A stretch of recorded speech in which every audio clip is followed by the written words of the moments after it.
चलो कैसे हैं आप लोग। आज हम लोग क्लास 12 मैथ्स का डिटर्मिनेंट के आगे का पढ़ेंगे, ठीक है। और इससे पहले हम लोग डिटर्मिनेंट का 2 लेक्चर कर चुके हैं, और अगर आपने उसको नहीं देखा है तो आप इस वीडियो के नीचे जाकर के उसको देख सकते हैं, ठीक है। उसको जरूर देखिए, फिर आपको ये और ज़्यादा समझिएगा, ठीक है। तो अभी हम लोग पढ़ेंगे डिटर्मिनेंट में। अगला टॉपिक है प्रॉपर्टीज ऑफ डिटर्मिनेंट, ठीक है। एनसीईआरटी का सेकेंड एक्सरसाइज, और इससे क्वेश्चन सबसे ज़्यादा बनते हैं, ठीक है। इस चैप्टर में प्रॉपर्टीज ऑफ डिटर्मिनेंट काफ़ी इंपॉर्टेंट है, राइट। तो इसको जरा अच्छे से हम समझेंगे हम लोग। और ये एक मतलब बच्चों को हार्ड भी एकदम लगता है कि ये प्रॉपर्टीज कुछ भी इसमें है नहीं, हार्ड नहीं है, लेकिन फिर भी ज़्यादातर बच्चों को ये थोड़ा हार्ड लगता है, ठीक है। इसमें क्वेश्चन थोड़ा हार्ड बन जाते हैं, तो इसको जरा अच्छे से हम समझना है। अगर आपने ये पूरा क्लास अगर देख लेते हैं तो आज आपको प्रॉपर्टीज ऑफ डिटर्मिनेंट क्लियर हो जाएगा, ठीक है। आई होप कि मैं आपकी पूरी मदद करूंगा। चलो क्या है मतलब, कोई का मैट्रिक्स दिया है उसका डिटर्मिनेंट निकालो, या फिर उस मैट्रिक्स के ट्रांसपोज का। अब ये ट्रांसपोज क्या होता है देखना। ट्रांसपोज हम लोग मैट्रिक्स में पढ़े थे। देखो ट्रांसपोज का मतलब क्या होता है, रो और कॉलम को चेंज कर देना। मतलब ये रो में है तो अब ये कॉलम में आ जाएगा। ये 4 5 7 इस लाइन में है तो अब ये इस लाइन में आ जाएगा। तो 4 5 और 7। फिर ये वाली लाइन 0 1 8 ये रो में है, अब ये कॉलम में आ जाएगा। तो 0 1 और 8। फिर ये रो में है तो ये कॉलम में आ जाएगा। तो 3 6 और 2। तो ये मैट्रिक्स हो गया। तो अगर कोई मैट्रिक्स दिया है तो उसका ट्रांसपोज हम लोग ऐसे निकाल सकते हैं। और अभी हम लोग दोनों का अगर डिटर्मिनेंट अगर निकालेंगे तो सेम आएगा, ठीक है। इसका भी डिटर्मिनेंट और इसका भी डिटर्मिनेंट सेम आएगा। बिल्कुल आप लोग देख सकते हो निकाल के, ठीक है। इसका डिटर्मिनेंट हम लोग कैसे निकालेंगे, तो एक्सपेंडिंग अलोंग R1 कर लेते हैं। इसमें हम लोग अच्छा एक्सपेंडिंग हम लोग कैसे करेंगे, कॉलम 1 करते हैं। क्यों कॉलम 1, क्योंकि यहाँ पे एक 0 है ना, तो इसलिए expanding along column 1, expanding along column 1, ठीक है। कॉलम 1 से हम लोग एक्सपेंड कर देते हैं। तो ये है कॉलम 1। तो कॉलम 1 से एक्सपेंड क्यों कर रहे हैं, क्योंकि इसमें एक 0 है। आपकी मर्जी, आप चाहो रो 1 से करो, जैसे भी करो, रो 2 से, रो 3 से, कॉलम 1 2 3। तो मैं यहाँ पे कॉलम 1 ले रहा हूं या फिर R2, ठीक है। आप R2 से भी कर सकते हो, या तो कॉलम 1 से करो या फिर इसको R2 से कर लो, ठीक है। दोनों में सेम आएगा आंसर। तो पहले हम लोग देख चुके हैं पिछले क्लास में कि चाहे हम लोग किसी भी रो से एक्सपेंड करें या किसी भी कॉलम से एक्सपेंड करें, डिटर्मिनेंट तो सेम आता है। तो अभी आप चाहो तो R2 से कर लो या कॉलम 1 से कर लो। चलो मैं अभी R2 से हम करके आपको दिखाता हूं। तो R2 से अगर हम लोग करेंगे तो रो 1, अभी जरा ये साइन याद करना पड़ेगा, प्लस माइनस फिर प्लस। पहले प्लस होता है, फिर अपोजिट माइनस, फिर अपोजिट। फिर यहाँ प्लस है तो यहाँ माइनस, यहाँ माइनस है तो प्लस, यहाँ प्लस है तो माइनस, यहाँ माइनस है प्लस, यहाँ प्लस है माइनस, यहाँ माइनस है प्लस, ठीक है। तो ये होता है 3 × 3 मैट्रिक्स का साइन याद रखना है डिटर्मिनेंट जब भी हम लोग एक्सपेंड करते हैं। तो अभी हम लोग कैसे एक्सपेंड कर रहे हैं, R2 से। तो पहले R2, ये है R2 में पहला एलिमेंट क्या है, माइनस। तो हम लोग इसको जब एक्सपेंड करेंगे तो R2 का पहला एलिमेंट क्या है, 0, और इसके साथ माइनस लगा लेंगे तो -0, ठीक है। ये -0, ये -0, पहले माइनस लगाएंगे साइन और यहाँ का एलिमेंट 0। और फिर यहाँ पे डिटर्मिनेंट में जो जो एलिमेंट बचेगा इसको हटा देते हैं, इसको हटा देते हैं। तो क्या बचेगा 5 6, और इसको हटाएं तो क्या बचा 5 6 7 और 2, ठीक है। फिर से प्लस अब आएगा प्लस। अभी इसका एलिमेंट 1, फिर माइनर मैट्रिक्स। तो माइनर मैट्रिक्स के लिए देखो इस लाइन को हटा दो और इस लाइन को हटा दो, तो क्या बचेगा 4 3 7 और 2, 4 3 7 और 2, ठीक है। आई होप कि आपको आता होगा तो आप भी निकाल सकते हो, ठीक है, कैसे भी एक्सपेंड करके। अब ये +1, ये +1, फिर इसको हटा देंगे, इसको हटा देंगे, 4 3 7 2, राइट। अभी फिर से यहाँ पे ये क्या है 8 है, लेकिन इसमें साइन क्या आएगा माइनस, तो -8। फिर से माइनर मैट्रिक्स लिखेंगे तो इसके लिए ये लाइन हटा दो और ये लाइन हटा दो। तो 4 3 5 6, 4 3 और 5 6, ठीक है। अभी जब हम लोग इसको एक्सपेंड करेंगे तो ये 0 और मल्टीप्लाई एनी नंबर, तो 0 हो गया ये, ठीक है। ये 0 का मल्टीप्लाई किसी भी नंबर से 0 करेंगे। फिर प्लस ये 1 का तो मल्टीप्लाई करेंगे 1 ही आएगा, बस सिंपल इसको मल्टीप्लाई कर लेना है। तो ये तो क्रॉस होता है, 4 2 जा 8, फिर से माइनस 7 3 जा 21। अगर आपको ये नहीं आता है तो आप पिछले क्लास में जाकर के देख सकते हैं, ठीक है। ये 8 फिर से मल्टीप्लाई, ये 8 मल्टीप्लाई। अभी ये ब्रैकेट को हम लोग ये माइनर मैट्रिक्स अगर सॉल्व करेंगे तो क्या होगा 6 × 4, 6 4 जा 24, फिर से माइनस 5 3 15। अभी इसको जरा हम लोग एक बार कर लेते हैं, ये तो जीरो हटा दो, ये 8 माइनस 21, 21 में से 8 अगर माइनस करेंगे तो 1 माइनस करेंगे 7, 7 माइनस करेंगे 13, माइनस 13। ठीक है, 13 प्लस 7 20 प्लस 1, फिर ये माइनस 8, फिर मल्टीप्लाई 25 माइनस 15 तो 9 आ जाएगा।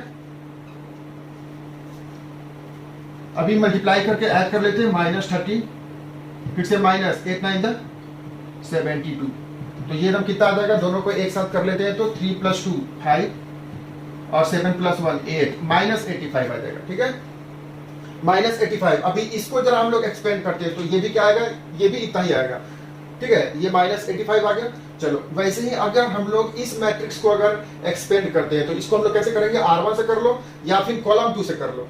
ठीक है, दोनों एकदम सेम आएगा आंसर, क्योंकि यहाँ कॉलम 2 में एक जीरो है या R1 में भी एक जीरो है, तो एक्सपेंडिंग अलोंग R1 हम लोग कर लेते हैं। ठीक है, एक्सपेंडिंग अलोंग R1, इसको ये वाले क्वेश्चन को हम लोग एक्सपेंडिंग अलोंग R1 करते हैं। तो R1 से अगर हम लोग एक्सपेंड करते हैं, ये याद रखना माइनस 85 आया है। चलो तो जरा इसको हम लोग, तो इसमें क्या हो जाएगा R1। ठीक है, R1 से हम लोग एक्सपेंड करते हैं क्योंकि इसमें एक जीरो है, तो पहले क्या आएगा, पहले प्लस, तो प्लस 4, फिर से ये प्लस और ये 4, फिर ये लाइन हटा दो, ये लाइन हटा दो, तो 1862, 1862। ठीक है, फिर से माइनस, ये माइनस 0 इंटू एनी मैट्रिक्स 0 आ जाएगा, चाहो तो आप लिख भी सकते हो, ये लाइन हटा दो, ये हटा दो, तो 5762। ठीक है, 5762। फिर अभी प्लस आएगा, यहाँ प्लस, फिर माइनस, फिर प्लस, तो प्लस 3, फिर से माइनर मैट्रिक्स, तो 3 के लिए ये लाइन हटा दो, ये लाइन हटा दो, तो क्या बचेगा 5 7 1 और 8। ठीक है, राइट है। पहले हम लोग ये प्लस लिखेंगे, फिर माइनस, फिर प्लस, प्लस फिर माइनस, फिर प्लस, ये 4 लिखेंगे तो ये लाइन हटाएंगे, ये लाइन हटाएंगे, जो बचेगा उसको लिख लेंगे। ठीक है, चलो तो ये तो हम समझ गए। तो ये 4 मल्टीप्लाई, इसको तो हम लोग क्रॉस करेंगे, 2 इंटू 1 2, फिर से माइनस 8 6 48, फिर ये 0 इंटू एनी नंबर 0, ये 0 का मल्टीप्लाई करेंगे, ये तो कोई एक नंबर आएगा, 0 का मल्टीप्लाई करेंगे 0, फिर से प्लस 3, फिर मल्टीप्लाई, ये 8 5 ये 8 और 5 को मल्टीप्लाई, 8 5 40, फिर से माइनस 7 इंटू 1 7। ठीक है, तो अभी जरा हम लोग इसको मल्टीप्लाई कर लेते हैं, 4 इंटू ये 48 में से 2 अगर माइनस करेंगे तो कितना आएगा, 46, माइनस 46। ठीक है, माइनस 46, ये 4 इंटू इसको माइनस करेंगे, माइनस 46, ये 0 तो हटा दो, फिर ये प्लस 3, फिर मल्टीप्लाई 40 माइनस 7 33, इसको मल्टीप्लाई कर लेते हैं, 6 4 24 2, फिर से 4 4 16 17 18 और माइनस आएगा, फिर ये प्लस, ये जरा हम लोग माइनस करते हैं, 3 3 9 और फिर से 3 3 9। अभी इसमें से इसको जरा माइनस जरा हम कर लेते हैं। ठीक है, ये प्लस माइनस माइनस हो जाएगा, तो 4 में से 9 माइनस करेंगे तो 4 माइनस कर लो, 5 माइनस कर लो तो 5 आ जाएगा, और फिर से यहाँ पे 7 में से 9 माइनस करेंगे तो 7 माइनस कर दो, 2 माइनस कर दो, तो 85, माइनस 85। ठीक है ना, ये तो माइनस कर लेंगे, तो माइनस 85, पहले भी कितना आया था, माइनस 85, यानी कि तो क्या है। ठीक है, अपने को क्या याद रखना है कि अगर कोई अगर मैट्रिक्स है, अगर कोई अगर मैट्रिक्स दिया है और उसका ट्रांसपोज अगर हम लोग निकाल लेते हैं, मतलब determinant of A is equal to determinant of A transpose. ठीक है, मतलब किसी मैट्रिक्स का हम लोग डिटर्मिनेंट निकाले या फिर उसी मैट्रिक्स का ट्रांसपोज करके डिटर्मिनेंट निकाले, वो दोनों इक्वल आएगा। तो ये इंपॉर्टेंट प्रॉपर्टी है। ठीक है, तो हमने यहाँ पे क्या किए हैं, यहाँ पे हमने R1 को चेंज कर दिए हैं R2 से। ठीक है, R1 R2 के पास गया है और R2 R1 के पास आया है। ठीक है, ये एरो का मतलब ये इधर गया और ये इधर आया, मतलब ये वाली R1 जो है R2 के पास गया और R2 R1 के पास आ गया। तो अगर हमने एक बार अगर चेंज करें तो माइनस आएगा। ठीक है, ये एकदम याद रखना है, आप इसको निकाल करके भी देख सकते हो, इसका तो माइनस 85 आया था, इसका भी माइनस 85 आ जाएगा। ठीक है, आप कर सकते हो, या फिर अगर हम लोग कोई दूसरा तीसरा मैट्रिक्स अगर बनाते हैं, ठीक है, तो तीसरा कोई अगर मैट्रिक्स बनाते हैं, इसी में से हम लोग चेंज कर लेते हैं। ठीक है, किसी रो या किसी कॉलम को, तो 4 0 3 इस बार कॉलम को चेंज करते हैं, तो इस कॉलम को हम लोग यहाँ पे ले आते हैं, तो 5 1 और 6 ओ सॉरी, इसको यहाँ पे हम लोग ले जाएंगे तो 7, 8 और 2, और फिर इस लाइन को यहाँ पे ले गए और इसको यहाँ पे ले जाएंगे तो 5, 1 और 6। मतलब क्या है कि हमने यहाँ पे हम क्या किए हैं, column 1 changes to column 2, sorry column 2 changes to column 3, column 2 changes to column 3 and column 3 goes to column 2। मतलब ये जो कॉलम 2 है वो कॉलम 3 के पास गया और कॉलम 3 कॉलम 2 के पास आ गया। ठीक है, हमने ऐसा किया है। तो अभी मान लो कि let determinant A is equal to X आ गया। ठीक है, वैसे कितना आया था, -85 आया था, -85। तो डिटर्मिनेंट बी कितना आ जाएगा, तो डिटर्मिनेंट बी होगा, ठीक है, क्योंकि हमने एक बार यहाँ पे रो कॉलम में चेंज किए थे तो माइनस साइन आ जाएगा। ठीक है, मतलब जो डिटर्मिनेंट ए में आया था उसी का माइनस, तो minus of determinant A, minus of determinant A as we change row 1 to row 3, sorry row 1 से रो 2 पे हम चेंज करे थे। तो डिटर्मिनेंट अगर ए का डिटर्मिनेंट अगर -85 है तो डिटर्मिनेंट बी क्या आएगा, minus of determinant A. Determinant A जो है ना उसी का माइनस आ जाएगा क्योंकि हमने एक बार चेंज करे हैं। ठीक है ना, तो अगर कोई अगर मैट्रिक्स दिया है, अगर हमने उसमें एक रो को चेंज करें तो एक माइनस आ जाएगा। ठीक है, तो कितना आ जाएगा डिटर्मिनेंट बी, तो डिटर्मिनेंट बी हो जाएगा माइनस माइनस ये वाली माइनस, और डिटर्मिनेंट ए कितना है, डिटर्मिनेंट ए है -85, तो ये आ जाएगा +85। ठीक है, आप चेक कर सकते हो निकाल के। अभी यहाँ पे डिटर्मिनेंट सी कितना आएगा, देखो डिटर्मिनेंट सी जो आएगा वो भी आएगा माइनस ऑफ डिटर्मिनेंट ए। ठीक है, डिटर्मिनेंट ए का निगेटिव आ जाएगा। क्यों आएगा, क्योंकि यहाँ पे हमने क्या किए थे, कॉलम 2 को कॉलम 3 से चेंज किए थे। तो अगर हमने एक बार अगर चेंज करेंगे तो एक माइनस आ गया। ठीक है, एक बार चेंज किए तो एक बार माइनस आ गया, राइट। तो इसका आंसर क्या आ जाएगा, इसका आंसर आ जाएगा +85। ठीक है, आप निकाल करके चेक कर सकते हो। चलो अब अगर हम लोग कुछ और एक बार और अगर चेंज कर लेते हैं, ठीक है, यहाँ पे अगर हम लोग एक बार और अगर चेंज कर लेते हैं तो क्या आएगा, देखो यहाँ पे हमने एक बार ऐसा हम चेंज किए थे। ठीक है, R1 को R2 के साथ, और फिर से अगर हम लोग एक बार और अगर चेंज कर देते हैं R2 को R3 के पास, तो ठीक है, अभी तो एक बार माइनस आ गया। अभी हम लोग इसको फिर से एक बार अगर चेंज कर देते हैं, ठीक है, कुछ भी चेंज कर लो, R2 R3 के पास ले जाओ या फिर R3 या फिर कॉलम को हम चेंज कर लो। तो मैं कॉलम को एकदम चेंज कर लेता हूं, तो 0 4 3, और फिर इस कॉलम को यहां पे ले आता हूं, तो 8 7 2 और ये 1 5 1 5 6। तो इसमें हम लोग क्या किए, कॉलम 2 और कॉलम 3 को चेंज कर दिए। ठीक है ना, तो ये ए मैट्रिक्स था, इसमें हमने एक बार रो को चेंज किए, फिर ये बी मैट्रिक्स को हमने एक बार कॉलम में चेंज किए। तो अभी क्या आएगा, ठीक है, तो यहां से हम लोग पहले देखे कि डिटर्मिनेंट ए -85 था, तो डिटर्मिनेंट बी क्या आ जाएगा, इसका माइनस, क्योंकि एक बार हमने चेंज किया तो इसका माइनस यानी कि +85। अभी डिटर्मिनेंट सी, इस केस में हम क्या आएगा, माइनस ऑफ किसका हमने चेंज करे थे, हमने चेंज किसका करे थे, बी का। ठीक है, इस बार हमने चेंज किसका करे, बी का। तो जो बी का डिटर्मिनेंट आएगा उसमें माइनस, मतलब ये ए में पहले हम लोग ए में एकदम चेंज करें तो बी का डिटर्मिनेंट क्या आएगा, -1। फिर हमने सी कैसे बनाए, बी को चेंज करके, मतलब बी के हम लोग रो और कॉलम को चेंज करें, ये कॉलम को चेंज करें ना बी में, तो जो बी का डिटर्मिनेंट आएगा उसका माइनस। तो बी का डिटर्मिनेंट कितना है, बी का डिटर्मिनेंट आया है 85 +85, और ये माइनस आगे लगा तो -85। ठीक है, अगर हम लोग इसी को दो बार अगर चेंज कर देते, ठीक है, R1 R2 के पास चेंज कर देते हैं, और फिर यहाँ पे हम लोग R2 और R3 को अगर चेंज कर देते हैं, ठीक है, R2 चेंजेस टू R3 और R3 चेंजेस टू R1, मतलब दो बार अगर चेंज कर देते हैं तो दो बार माइनस माइनस आके क्या हो जाएगा, प्लस हो जाएगा। ठीक है ना, तो अगर हम लोग इस मैट्रिक्स को अगर एक बार अगर चेंज करेंगे तो एक बार माइनस, फिर से इस मैट्रिक्स को हमने एक बार चेंज करेंगे तो फिर से एक माइनस, फिर से अगर हम लोग इस मैट्रिक्स को फिर से अगर चेंज करेंगे तो एक और माइनस। ठीक है, तो जितनी बार चेंज करेंगे, एक बार रो और कॉलम को अगर चेंज करेंगे, अगर ये लाइन अगर यहां पे अगर आ जाता है, ठीक है, ये लाइन यहां पे आता है और ये लाइन यहां पे अगर जाता है तो एक और माइनस आ जाएगा। ठीक है, वैसे ही अगर ये लाइन यहां पे दम आता है और ये लाइन यहां पे दम जाता है, मतलब ये हम लोग रो को अगर चेंज करते हैं या फिर कॉलम को चेंज करते हैं तो एक माइनस आ जाएगा। ठीक है ना, याद रखोगे इसको। चलो, इंपॉर्टेंट प्रॉपर्टी है, कोई डाउट आप बताओ। ठीक है, तो इसके आगे हम लोग देखेंगे इसका नेक्स्ट प्रॉपर्टी। तो नेक्स्ट प्रॉपर्टी क्या बोला गया है कि नेक्स्ट प्रॉपर्टी में इफ एनी टू रो, अगर किसी दो रो या फिर दो कॉलम, अगर दो कॉलम या दो रो अगर मैट्रिक्स का अगर सेम है तो उसका डिटरमिनेंट जीरो आएगा। ठीक है, ये भी काफी इंपॉर्टेंट प्रॉपर्टी आगे बहुत काम आता है कि अगर कोई अगर दो रो या फिर दो कॉलम अगर सेम है तो उसका डिटरमिनेंट जीरो आएगा। जैसे यहां देखो ये 1 4 5, यहां भी 1 4 5। ठीक है, आप कोई सा भी मैट्रिक्स ले सकते हो। तो अगर ये 1 4 5 है, यहां भी 1 4 5 है, मतलब R1 और R3, R1 and R3 are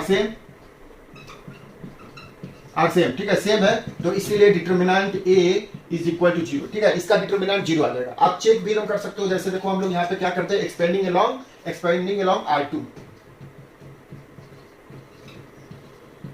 expanding along R2 से अगर हम लोग एक्सपेंड कर देते हैं, ठीक है, रो नंबर 2 से, तो यहां पे आता था प्लस, फिर यहाँ पे माइनस, तो -3, फिर मल्टीप्लाई, माइनर मैट्रिक्स, तो इस लाइन को हटा दो, इस लाइन को हटा दो, तो 4 4, ये 4 4, फिर ये 5 5। ठीक है, आप कैसे भी एक्सपेंड कर सकते हो। यहाँ पे प्लस आता था, फिर यहाँ माइनस, तो -3, फिर से प्लस माइनस, फिर यहाँ पे यहाँ माइनस था तो यहाँ प्लस हो जाएगा, तो प्लस और 2, फिर से माइनर मैट्रिक्स। अभी हम लोग इस लाइन को हटाएंगे, इस लाइन को हटाएंगे, तो 1 1 5 5, 1 1 5 5। फिर से देखो यहाँ पे ये प्लस माइनस, फिर माइनस के बाद प्लस, प्लस के बाद माइनस, फिर माइनस 0 इंटू एनी मैट्रिक्स, कौन सा मैट्रिक्स आएगा, ये हटा दो, ये हटा दो, तो 1 1 4 4, 1 1 4 और 4। ठीक है, अभी जरा हम लोग इसको एक बार चेक कर लेते हैं। तो ये आएगा -3, फिर मल्टीप्लाई 5 4 जा 20, ये 5 4 जा 20, फिर से माइनस 5 4 जा 20, फिर से प्लस, ये 2 मल्टीप्लाई 5 इंटू 1 5, फिर से ये क्रॉस मल्टीप्लाई -5 इंटू 1 5। ठीक है, ये 5 और -5, फिर ये तो आ गया 0 मल्टीप्लाई एनीथिंग 0, और ये आ गया देखो कितना 0, तो -3 मल्टीप्लाई 0, फिर से +2 मल्टीप्लाई ये 5 -5 0, और फिर -0 तो हटा दो, तो ये कितना आ गया 0 + 0 यानी 0 आ गया। ठीक है, तो इसका मतलब क्या है कि अगर कोई अगर दो मैट्रिक्स का कोई भी रो या फिर कॉलम अगर सेम है तो उसका आंसर आएगा 0। ठीक है, हम लोग किसी दो कॉलम को सेम कर लेते हैं, तो ये कॉलम और ये कॉलम अगर सेम कर लेते हैं, तो यहाँ पे भी लिख लो 1 3 और 6। अभी क्या आएगा देखना, इसका भी आंसर आएगा 0। ठीक है, इसका भी डिटरमिनेंट 0 आएगा, क्योंकि यहाँ पे कॉलम 2 और कॉलम 3 सेम है, कॉलम 1 एंड कॉलम 2। ठीक है, ये कॉलम 1 और ये कॉलम 2, कॉलम 1 और कॉलम 2 सेम है, इसीलिए डिटरमिनेंट जो है इसका 0 आएगा। ठीक है, अगर किसी दो रो अगर सेम है या दो कॉलम सेम है, दो रो सेम है या दो कॉलम सेम है, तो डिटरमिनेंट 0 आएगा। ठीक है, अभी हम लोग चेक करके भी देख चुके हैं। तो ये काफी इंपॉर्टेंट प्रॉपर्टी, इसको याद रखना है और आप इसको निकाल करके चेक भी कर सकते हैं। ठीक है, अच्छा, अभी अगर तीनों अगर सेम अगर हो जाए तो क्या आएगा आंसर, तीनों अगर सेम है तो भी तो 0 आएगा, 1 3 6, क्योंकि अगर 3 अगर सेम अगर हो गए तो 2 के लिए ही तो 0 हो गया, तो ये तो 0 ही आएगा, 0 मल्टीप्लाई एनीथिंग 0। तो ये अगर तीनों अगर सेम है या फिर कोई दो अगर सेम है तो भी आंसर 0 आएगा। ठीक है ना, तो इंपॉर्टेंट प्रॉपर्टी इसको याद रखें। ठीक है बच्चों, तो अभी हम लोग इसके आगे देखेंगे फोर्थ प्रॉपर्टी। ठीक है, फोर्थ प्रॉपर्टी में हम क्या बोला गया, इफ एनी रो और column of a matrix is multiplied by k then its determinant gets multiplied by k। मतलब क्या हुआ कि अगर किसी रो में या फिर कॉलम में अगर हम लोग किसी नंबर से अगर मल्टीप्लाई कर देते हैं तो जो डिटरमिनेंट पहले था उसका वो k टाइम्स हो जाएगा, अगर k से मल्टीप्लाई करें तो। मतलब क्या है, मतलब ये है कि कोई एक मैट्रिक्स दिया है, ठीक है, ये 1 2 3 4 5 6 7 8 0, ये कोई एक मैट्रिक्स दिया। अगर हम लोग इसमें क्या करते हैं, कोई b एक मैट्रिक्स बनाते हैं, ठीक है, दूसरा कोई एक मैट्रिक्स है जो कि इसके k टाइम्स है, ठीक है, k से मल्टीप्लाई करते हैं किसी एक रो या किसी एक कॉलम में। ठीक है, तो किसी एक रो या फिर एक कॉलम में अगर मल्टीप्लाई कर देते हैं, तो मान लो कि हम लोग यहाँ पे R2 में मल्टीप्लाई कर देते हैं, तो R2 में 1 4 7, और फिर R2 में मल्टीप्लाई कर दो कोई भी एक नंबर से। ठीक है, तो मैं बोल रहा हूँ कि आप 2 से मल्टीप्लाई कर दो, तो ये 2 का डबल 4, फिर ये 5 का डबल 10, और ये 8 का डबल 16। ठीक है, फिर यहाँ पे 3 6 0। यहाँ पे हम लोग क्या किए हैं, कॉलम 2 था ना, कॉलम 2 को ले गए हैं 2 टाइम्स कॉलम। अच्छा, इस मैट्रिक्स से हम लोग इस मैट्रिक्स में हम चेंज करें कैसे, कॉलम 2 में हम लोग 2 से मल्टीप्लाई करें। ठीक है, कॉलम 2 मल्टीप्लाइड बाई कॉलम 2।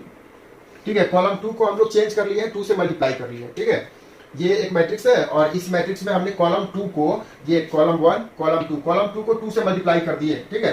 तो अभी जो इसका जो आंसर आएगा, ठीक है, जो हम डिटर्मिनेंट आएगा, इसका डिटर्मिनेंट आप एकदम निकाल लो। तो इसका डिटर्मिनेंट कितना आएगा आप निकाल सकते हो जल्दी से। तो इसका डिटर्मिनेंट देखो क्या आएगा, ये एक्सपेंडिंग अलोंग कैसे हम लोग करेंगे, R1 R2 R3 से कर लेते हैं। तो एक्सपेंडिंग अलोंग R3, क्यों,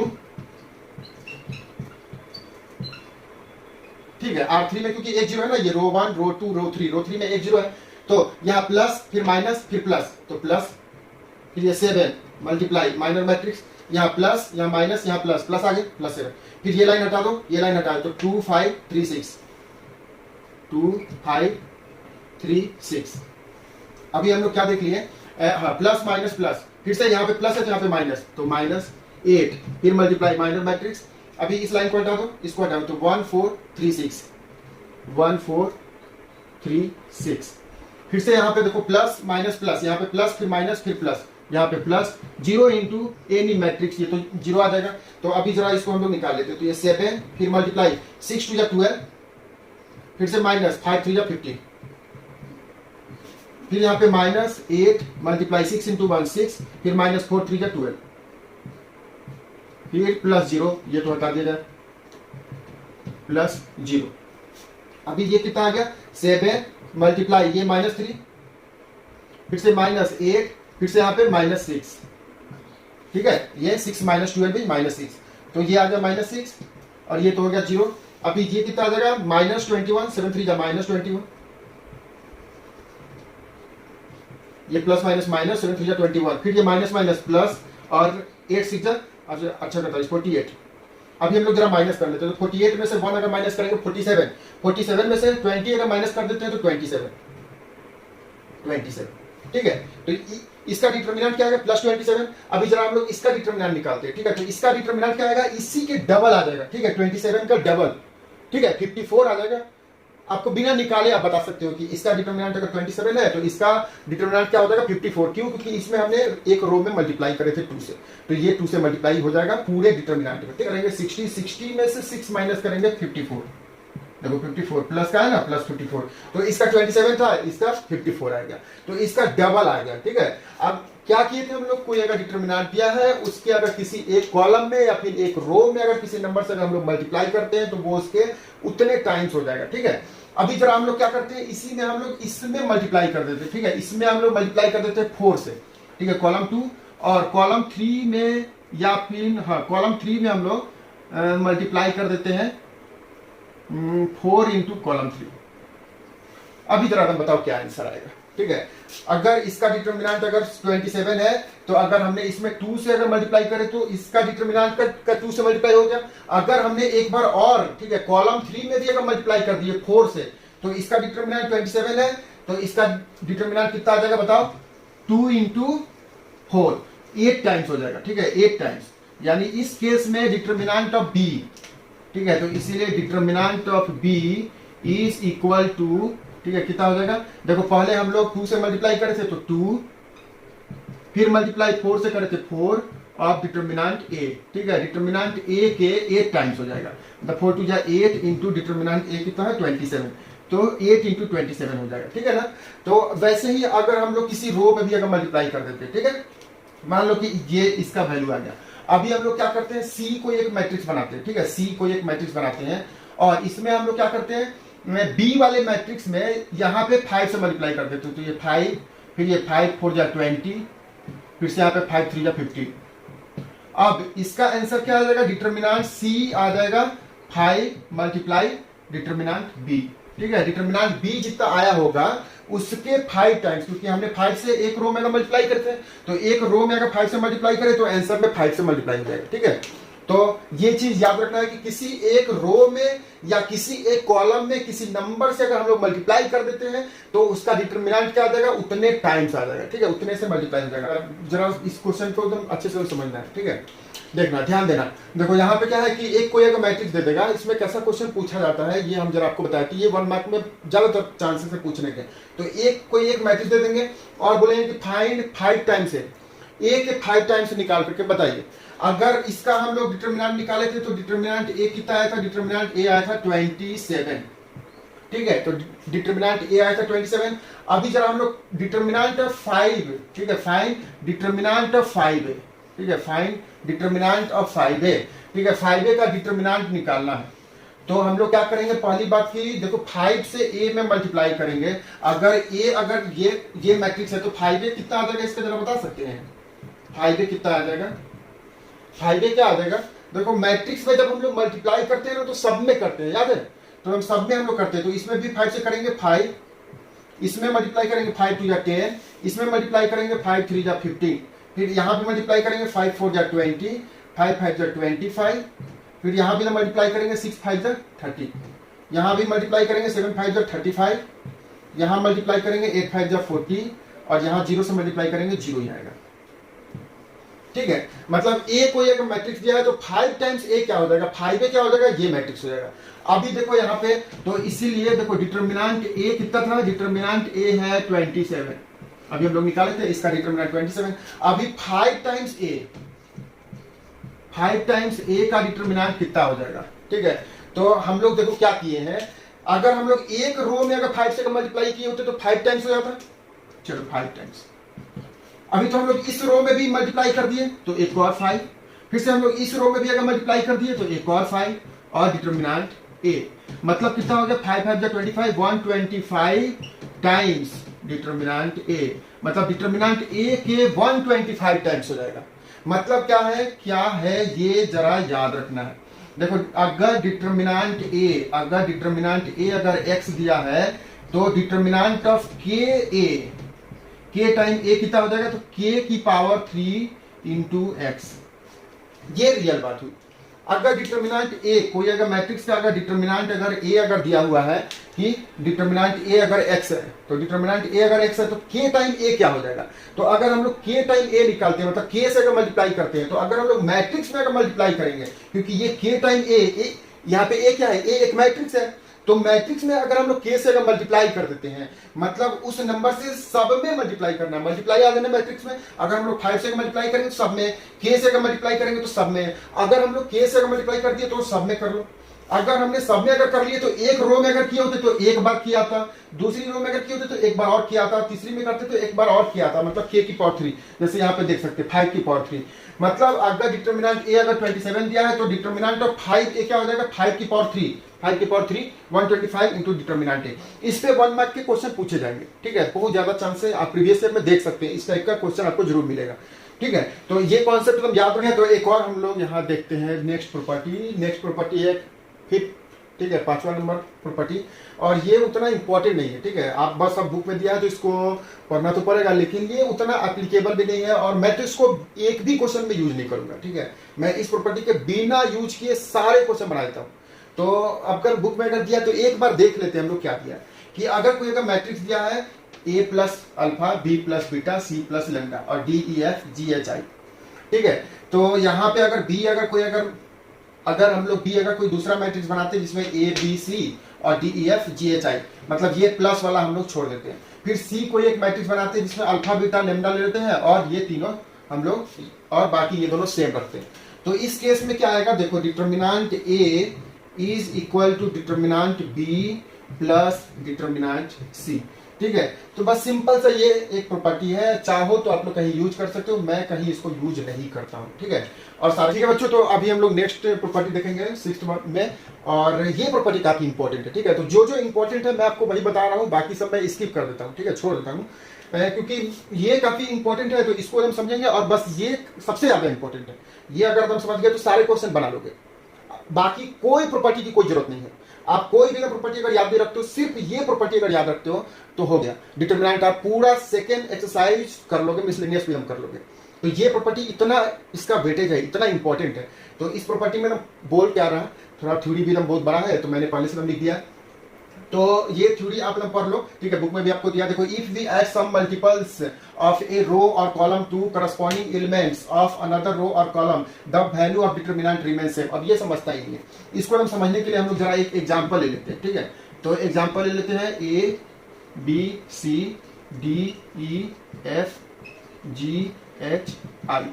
ठीक है, और इस मैट्रिक्स में, ये एक मैट्रिक्स है, अगर इस मैट्रिक्स को हम लोग क्या करते हैं, ये चेंज कर देते हैं। ठीक है, R2 changes to R2 plus K time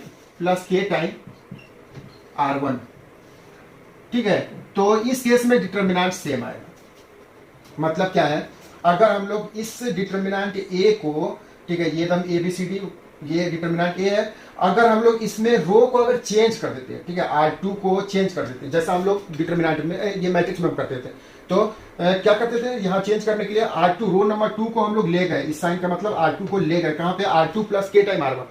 मतलब क्या हो गया इसका, तो यहाँ पे ये द मैट्रिक्स, अब ये क्या बन जाएगा, ये R2 दम चेंज करना है, R1 तो सेम रखेंगे, यहाँ पे A B और C, फिर R2 को दम क्या करना है, R2 में प्लस करना है, मतलब D plus K time R1, तो K टाइम A, फिर से यहाँ पे B और यहाँ C, तो B के साथ हम क्या करेंगे, यहाँ R2 में E है, तो E plus K time R1, तो K टाइम R1 की जगह B।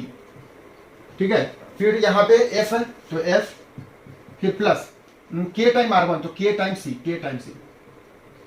फिर बाकी सब सेम G H I। ठीक है, और इस मैट्रिक्स का हम लोग नाम देते हैं B। ठीक है, तो यहाँ पे हम लोग करें क्या, एक कोई एक मैट्रिक्स दिया था, और अगर हम लोग किसी रो को या किसी भी कॉलम को अगर हम लोग उसी रो के और दूसरे रो से या फिर दूसरे कॉलम से मल्टीप्लाई करके उसमें ऐड कर देते हैं, तो वो उसका डिटर्मिनेंट सेम आएगा। ठीक है, तो इस केस में determinant A is equal to determinant B, दोनों का डिटर्मिनेंट सेम आएगा।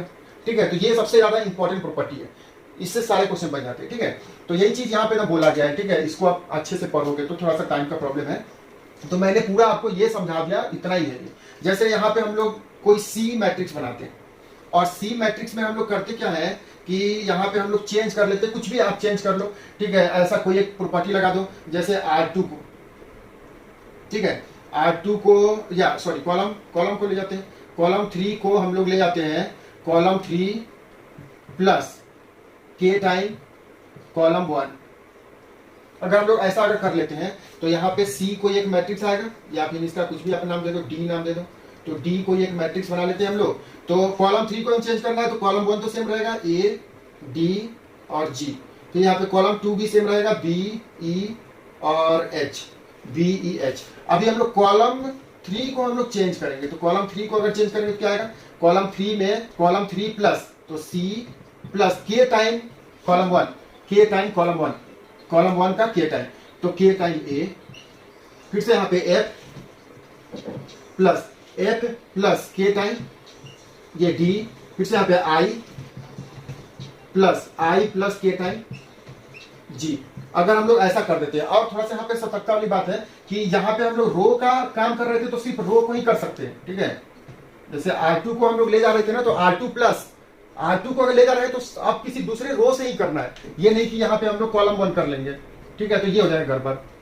ठीक है, क्या है कि अगर हम लोग रो को अगर चेंज कर रहे हैं, तो रो नंबर 2 में रो नंबर 3 को रो नंबर 1 को ऐड कर सकते हैं, K टाइम मल्टीप्लाई करके। ठीक है, तो यहाँ पे हम लोग चाहे तो R1 कर सकते हैं, ठीक है, R3 कर सकते हैं, R2 भी कर सकते हैं, कोई दिक्कत नहीं है, R2 भी कर सकते हैं, कोई दिक्कत नहीं है, लेकिन कॉलम नहीं कर सकते। यहाँ पे ये नहीं कि कॉलम 1 कर दिए या फिर कॉलम 2 कर दिए या फिर कॉलम 3 कर दिए, नहीं, ये एप्लीकेबल नहीं है। ठीक है, जैसे यहाँ पे हमने करे थे, तो कॉलम 3 को हमने ले गए थे, कॉलम 3 को कहाँ ले गए थे, कॉलम 3 प्लस K टाइम किसी कॉलम से, या तो कॉलम 1 से ले जाओ, या कॉलम 2 से ले जाओ, या कॉलम 3 से ले जाओ, किसी कॉलम से ही ले जा सकते हैं। ठीक है ना, ये इंपॉर्टेंट लाइन है, इसको याद रखना है कि अगर हम लोग रो को अगर चेंज कर रहे हैं तो रो से ही चेंज करेंगे, और कॉलम्स को अगर चेंज कर रहे हैं तो कॉलम से ही चेंज करेंगे। ठीक है, यहाँ पे K टाइम किसी रो को दम कर लो, क्योंकि ये रो को हम लोग ले जा रहे हैं, तो चाहे यहाँ पे R1 को ले जाओ, चाहे R2 को ले जाओ, या R3 को ले जाओ, सेम रिजल्ट आएगा। ठीक है ना, यहाँ पे हम लोग कॉलम 3 को अगर ले जा रहे हैं, तो कॉलम 3 में या तो कॉलम 1 को प्लस कर लो, या फिर कॉलम 3 को या फिर कॉलम 2 को, किसी भी कॉलम के साथ हम लोग K से मल्टीप्लाई करके ऐड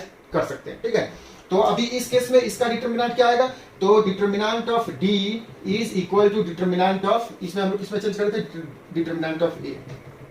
ठीक है, ये दोनों सेम आ जाएगा। समझ गए बात को, मतलब क्या है, मतलब है कि अगर हम लोग किसी मैट्रिक्स ये एक मैट्रिक्स दिया है ABCD। अगर हम लोग इसमें किसी रो को किसी दूसरे रो में प्लस माइनस कर दे के से मल्टीप्लाई करके, किसी नंबर से मल्टीप्लाई करके, या फिर किसी कॉलम में हम लोग के से मल्टीप्लाई करके प्लस माइनस कर दें, दोनों ही केस में डिटरमिनेंट जो है, determinant remain same, determinant same रहेगा। ठीक है, तो डिटरमिनेंट सेम रहेगा कब? जब हम लोग ये प्रॉपर्टी यूज कर लेते हैं, ये प्रॉपर्टी यूज कर लेते हैं। ठीक है, मतलब किसी रो 3 को ले आते हैं, रो 3 और प्लस के की जगह कुछ भी रख लो, के की जगह 1 रख लो, 1 इंटू R1। अब ये क्या हो गया? R1, 1 तो हटा भी सकते हैं, मतलब R1 प्लस R3, मतलब किसी रो को हम लोग प्लस कर सकते हैं। या फिर रो 3 को ले जाओ, रो 3 प्लस 5 टाइम R2, तो इस केस में भी डिटरमिनेंट सेम रहेगा। ठीक है, हम लोग कितना बार भी ये कर लेंगे ना, डिटरमिनेंट सेम रहेगा। ठीक है, तो ये इंपॉर्टेंट प्रॉपर्टी है, इसको याद रखेंगे। अब एक लास्ट प्रॉपर्टी है, लास्ट प्रॉपर्टी तो क्या है कि अगर किसी भी रो का या फिर किसी भी कॉलम का अगर सारा एलिमेंट अगर 0 है, ये 7th वाला डाल लेना, 7, और उसका थ्योरी आप लिख लेना खुद से, कुछ भी नहीं है। देखो, अगर किसी डिटरमिनेंट, किसी मैट्रिक्स के सारे एलिमेंट अगर 0 है, ठीक है, सारे कॉलम या फिर किसी एक रो के सारे एलिमेंट अगर 0 है, तो उसका डिटरमिनेंट 0 आएगा। ये तो इजी है, वैसे भी आप बिना इसको याद करे भी हम समझ सकते हो। तो इस केस में determinant A is equal to 0 as all element of R1 equal to 0। ठीक है, वैसे ही आप यहां पे भी हम कर सकते हो, तीनों अगर यहां पे हम लोग 0 अगर कर दें, यहाँ 0 0 0 कर दें, तो इस केस में डिटरमिनेंट ऑफ D कितना आ जाएगा? तो determinant of D equal to 0 आएगा as all element of column 3 है ना, कॉलम 3 इक्वल टू 0। ठीक है, कॉलम 3 के सारे एलिमेंट 0 है, तो इसका डिटरमिनेंट भी 0 आ जाएगा। यहाँ पे कॉलम 1 के, ये रो 1 के सारे एलिमेंट 0 है, तो इस डिटरमिनेंट इसका 0 आ जाएगा। ठीक है, तो ये कुछ ज्यादा हार्ड नहीं था, बस ये वाली प्रॉपर्टी आपको समझना है और ये हो गया अपना खत्म। ठीक है, अब ये इंड हो गया। कोई दिक्कत हो, कहीं भी अगर दिक्कत हो, आप कांटेक्ट करो। ठीक है, मैसेज करो, कभी भी कोई भी अगर प्रॉब्लम हो। ठीक है, और इसके आगे हम लोग क्वेश्चन बनाएंगे, एक्सरसाइज एनसीईआरटी का सेकंड एक्सरसाइज और मिसलेनियस करेंगे, और हम लोग प्रीवियस ईयर के क्वेश्चन बनाएंगे अगले क्लास में। ठीक है, तो बस इतना प्रॉपर्टी। ठीक है, आपको बहुत सारे बुक मिलेंगे। ठीक है, एनसीईआरटी में भी बहुत सारी प्रॉपर्टी दिए है, उसमें भी 8-10 प्रॉपर्टी दिए हैं, और भी एकदम दूसरे से आपको बुक में बहुत सारी प्रॉपर्टीज मिलेंगी, नहीं याद रखना उतना। ठीक है, आपको बस ये 5 प्रॉपर्टी, ये पांच प्रॉपर्टी जो हम लोग आज पढ़े ना, वही 5 प्रॉपर्टी आप एकदम याद रखो। यहाँ पे लिखने के लिए 7 है, 5 ही है। ठीक है, तो वो एकदम 5 प्रॉपर्टी जो है ना, वो एकदम याद रखो। उसमें भी मेन ये वाली प्रॉपर्टी। ठीक है, तो ये एकदम मेन है, इसको अगर आप याद रख सकते हो, याद भी एकदम नहीं रखना है, क्वेश्चन बनाएंगे हम लोग, प्रैक्टिस हो जाएगा। ठीक है, कोई डाउट हो आप बताओ। ठीक है, ओके, फिर हम लोग अगले क्लास में मिलते हैं। Okay, bye.